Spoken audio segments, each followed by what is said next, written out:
Good morning. Welcome back to Ladybug Grace Bible in a Year edition. As you can hear, the voice is coming back. Still got the cough. Kept me up a lot last night, so I'm not sleeping the best yet. I'll tell you. Oh well, but I'm getting better. That's all that matters. So keep praying for me there.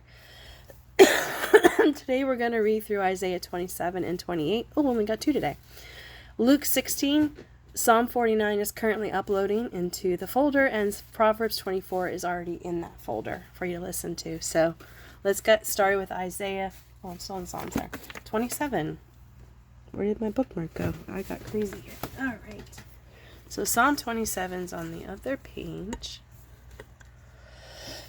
Hang on a second. Okay. Deliverance of Israel. In that day the Lord will punish with his sword. His fierce, great, and powerful sword. Leviathan the gliding serpent.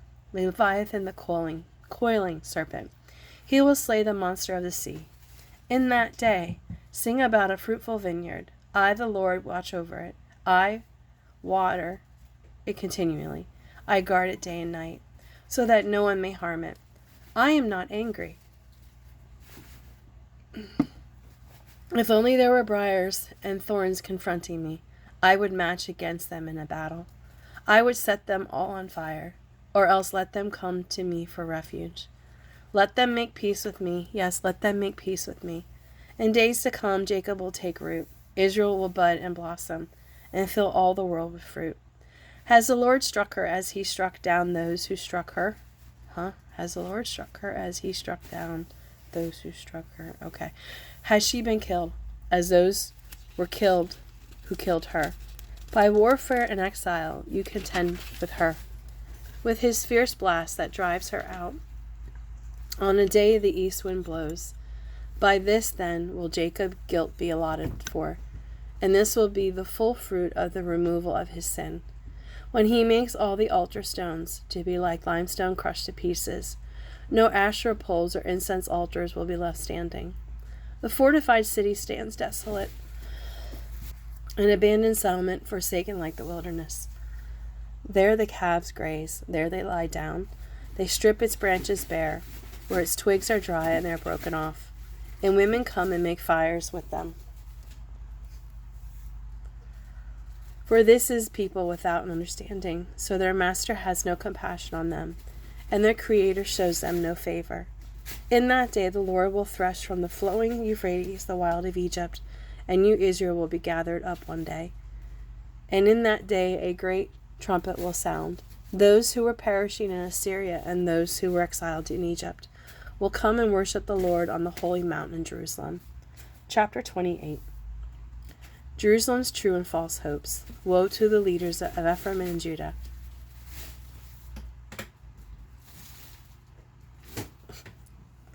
Woe to that wealth. Woe to that wreath, the pride of Ephraim's drunkards, to the fading flower, his glorious beauty, set on the head of a fertile valley, to that city, the pride of those who laid low by wine. See, the Lord has one who is powerful and strong, like a hailstorm and a destructive wind, like a driving rain and a flooding downpour. He will throw it forcefully to the ground. That wreath, that pride of Ephraim's drunkards, will be trampled underfoot. That fading flower, his glorious beauty, set on the head of a fertile valley, will be like figs ripe before harvest. As soon as people see them and take them in hand, they swallow them. In that day the Lord Almighty will be glorious crown, a beautiful wreath. For the remnant of his people he will be a spirit of justice, to the one who sits in judgment. A source of strength to those who turn back who turn back the battle at the gate. And these who also stagger from wine, and reel from beer. Priests and prophets stagger from beer, and they are befuddled with wine.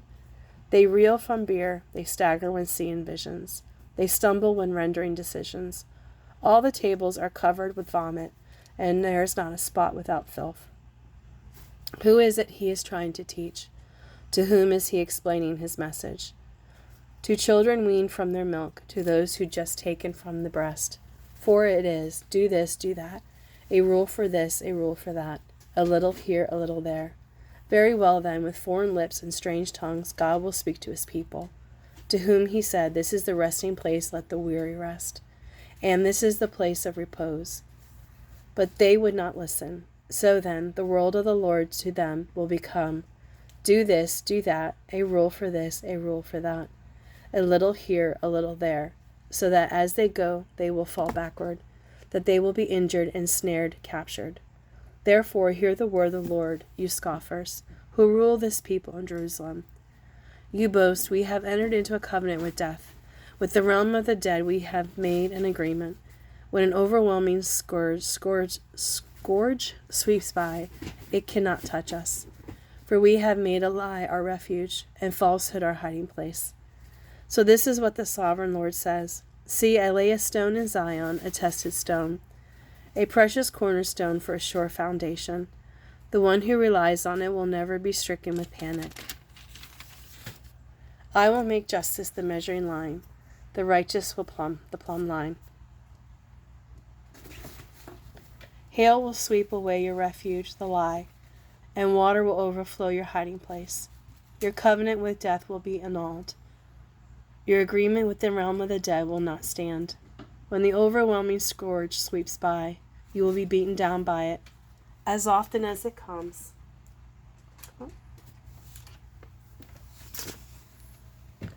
It will carry you away. Morning after morning, by day and by night, it will sweep through. The understanding of this message will bring sheer terror. The bed is too short to stretch out on, the blanket too narrow to wrap around you. The Lord will rise up as he did at Mount Perazim. He will rouse himself as in the valley of Gibeon, to do his work, his strange work, and perform his task, his alien task. Now stop your mocking, or your chains will become heavier. The Lord Almighty, has told me of the destruction decreed against the whole land. Listen and hear my voice. Pay attention and hear what I say. When a farmer plows for planting, does he plow continually? Does he keep on breaking up and working the soil? When he has leveled the surface, does he not sow caraway and scatter cumin? Does he not plant wheat in its place, barley in its plot, and spelt in its field? Oh, I lost my spot, darn it. His God instructs him and teaches him the right way.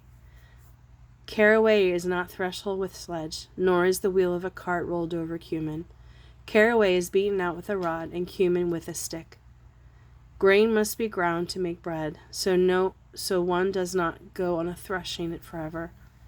The wheels of a threshing cart may be rolled over it, but one does not use horses to grind grain. All this also comes from the Lord Almighty, whose plan is wonderful, whose wisdom is significant.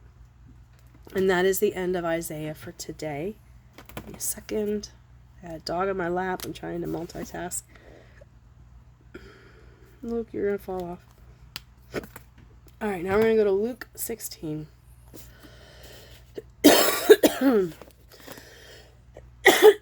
Sorry, it's just ridiculous. Alright, here we go. Luke 16.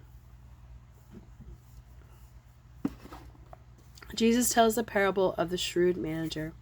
Jesus told his disciples, "There was a rich man whose manager was accused of wasting his possessions.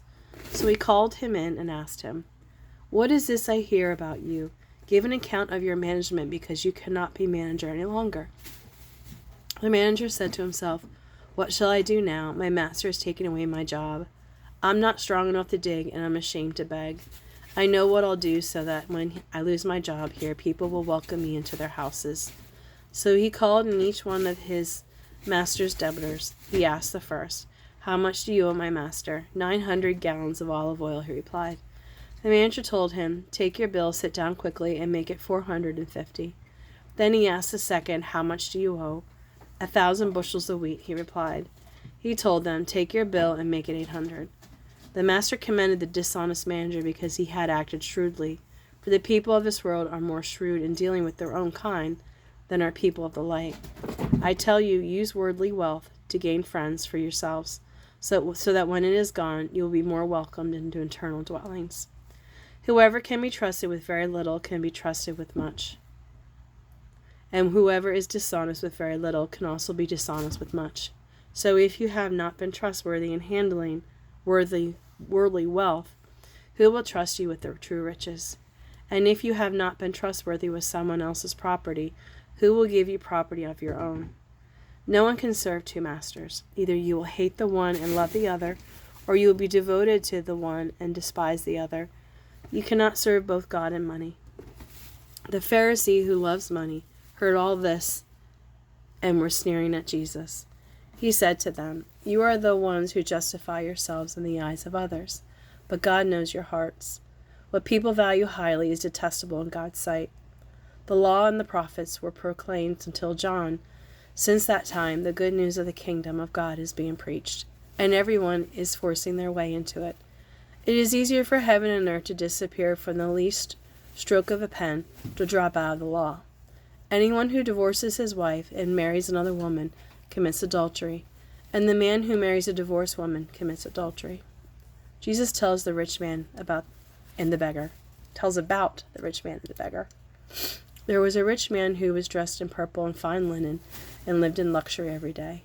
At his gate was laid a beggar named Lazarus, covered with sores and longing to eat what fell from the rich man's table. Even the dogs came and licked his sores. The time came when the beggar died, and angels carried him to Abraham's side. The rich man also died and was buried. In Hades, where he was in torment, he looked up and saw Abraham far away, with Lazarus by his side. So he called to him, "Father Abraham, have pity on me and send Lazarus to dip the tip of his finger in water and cool my tongue, because I am in agony in this fire." But Abraham replied, "Son, remember that in your lifetime you received your good things, while Lazarus received bad things. But now he is comforted here, and you are in agony.